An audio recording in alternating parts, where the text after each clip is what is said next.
ના, ચિંતા ના કરશો, હું તમારી પર નથી હસી રહ્યો. તમને પણ એમ થયું હશે કે વિશાલનું ખરેખર આમ કોઈ પારો હલી ગયો લાગે છે કે ભાઈ અત્યારે વિડીયોની શરૂઆતમાં જ હસે છે આવી રીતે. પણ ચિંતા ના કરશો, હું તમારા પર નથી હસી રહ્યો.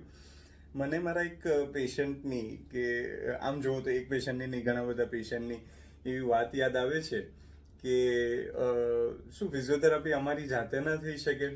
અમારા ટીમના અમુક સભ્યો જતા હોય ને ગાયનેકની ફિઝિયોથેરાપી માટે, એટલે એમ કે એમના જે સાસુ હોય કે એમના મમ્મી હોય ને એમ કે ભાઈ અમારા બહુને ફિઝિયોથેરાપીની જરૂર નથી, ઘરનું કામ કરશે, કચરા પોતા કરશે એટલે ફિઝિયોથેરાપી થઈ જશે.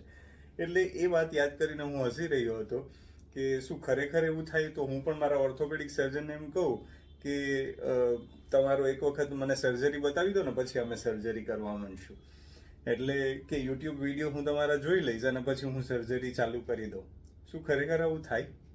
એ મૂકી દો, સર્જરીની વાત મૂકી દો.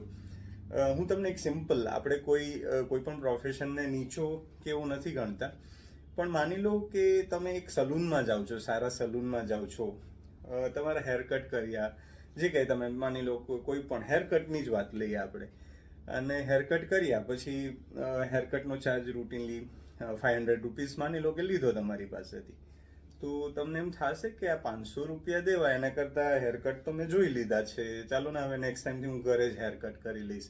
500 રૂપિયા થોડા દેવાતા હશે બાર્બરને. એટલે એવું થાય, ખરેખર એવું શક્ય બને કે આપણે આપણી જાતે જ વાળ કાપી લઈએ? નથી થતું, રાઈટ? હવે એક વાળ કાપવા જેવી સિમ્પલ વસ્તુ, જે આપણને સિમ્પલ લાગે છે, ખરેખર એ લોકોની પણ કળા છે અને એ લોકો ચાર્જ લે છે, એ કળાના, એ મહેનતના ચાર્જ લે છે. એટલે મારું કહેવું એટલું જ છે કે ખરેખર જો ફિઝિયોથેરાપિસ્ટ જે ખાસા એવા 4.5-5 વર્ષના અભ્યાસમાંથી બહાર નીકળ્યા હોય, ઘણી બધી પ્રેક્ટિસ કરી હોય, ઘણી બધી પોસ્ટિંગમાંથી એ લોકો પસાર થયા હોય, જે MBBS ડૉક્ટર હોય એમની જેમ જ પહેલા વર્ષમાં એનેટોમી અને ઘણા બધા ફિઝિયોલોજી ને ઘણું બધું શરીર વિજ્ઞાન જે હોય એનું નોલેજ લીધું હોય, એટલે એમને સંપૂર્ણપણે નોલેજ હોય, જે આજકાલ ખાસું ટ્રેન્ડિંગ છે.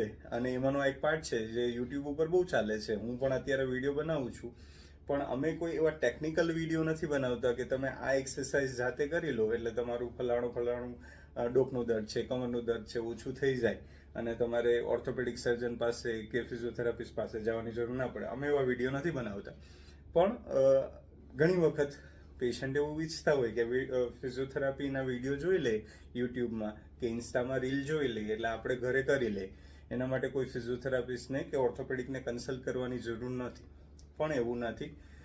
પ્રોફેશનલ પાસે કામ કરાવો અને યુટ્યુબમાંથી જોઈને કામ કરો, એમાં જમીન આસમાનનો ફરક પડે.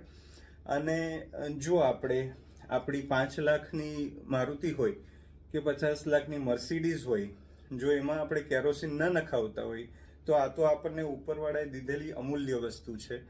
એના સાથે ચેડા ના કરવા જોઈએ. અને ખરેખર આપણા શરીર માટે અમુક ખર્ચ કરવો પડે તો પ્રોફેશનલ પાસે જઈ અને એની માર્ગદર્શન હેઠળ તમે જે કરો એમાં ઘણો બધો ફરક પડે. એટલે મારી આપને ખૂબ રિક્વેસ્ટ છે કે તમે તમારી રીતે યુટ્યુબમાં વિડીયો જોઈને કે ઇન્સ્ટા પર રીલ જોઈને કોઈ પણ વસ્તુ ના કરશો. એક ખરેખર નોલેજેબલ પર્સન હોય, અનુભવી પર્સન હોય, એની પાસે જઈ અને તમારા જે કંઈ પણ પ્રોબ્લેમ છે એના સોલ્યુશન માગો. અને એ પણ માની લો કે તમને જરૂર નહીં હોય તો કોઈ પણ ફિઝિયોથેરાપિસ્ટ કે ઓર્થોપેડિક સર્જન એમ નહીં કે ના તમારે આ પરાણે કરવાનું જ છે. ઓર્થોપેડિક સર્જન તમને રેફર કરશે ફિઝિયોથેરાપિસ્ટ પાસે.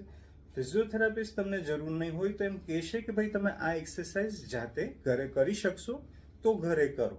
પણ એક વખત આપણે સેન્ટર ઉપર જઈ આવ્યા અને થેરાપિસ્ટે બતાવી દીધી અને પછી એમણે કીધું હોય કે ભાઈ તમારે આવવાનું છે અહીંયા, અને તોય છતાં જો આપણે ના જઈને આપણી રીતે કરવાનું ચાલુ કરી દે તો એ એડવાઇઝેબલ નથી.